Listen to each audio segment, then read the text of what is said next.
உங்க பேபிக்கு solid start பண்ணதுக்கப்புறம், இதுவரைக்கும் நீங்க வெஜிடபிள் சூப் குடுக்கலன்னா, மறக்காம இந்த மாரி செஞ்சு குடுத்து பாருங்க. ஒரு குக்கர்ல கொஞ்சமா கேரட், பீன்ஸ், தோல் சீவின உருளைக்கிழங்கு எல்லாம் வாஷ் பண்ணி ஆட் பண்ணிக்கோங்க. கொஞ்சமா சால்ட் ஆட் பண்ணிக்கோங்க. 1 இயர்க்கு மேல இருக்க பேபிக்குன்னா சால்ட் ஆட் பண்ணிக்கலாம். ஒரு பிஞ்ச் பெப்பர் பவுடர், அதுக்கப்புறம் சீரகத்தூள், ஒரு பல்லு பூண்டு, கொஞ்சமா தக்காளி, மஞ்சள் தூள் வந்து கொஞ்சமா ஒரு பிஞ்ச் தான். இது எல்லாமே ஆட் பண்ணிக்கோங்க. தண்ணி வந்து ஒரு 150 ml ஆட் பண்ணிட்டு, குக்கர்ல ஒரு 4லேருந்து 5 விசில் விட்டு எடுத்துக்கோங்க.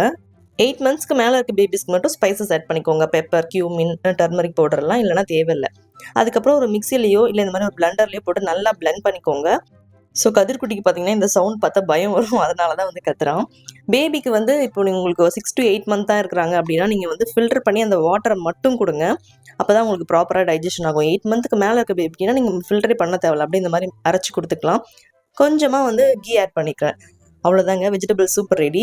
இத குழந்தைங்களுக்கு அப்படியே சாப்பிடவும் குடுக்கலாம். ஒரு மிட் மார்னிங் ஸ்நாக்ஸ் மாதிரி இல்ல இட்லி, தோசை, ஒயிட் ரைஸ்ல கூட மிக்ஸ் பண்ணி குடுக்கலாம். ரொம்ப விரும்பி சாப்பிடுவாங்க. ரொம்ப ஹெல்தியும் கூட. Thank you.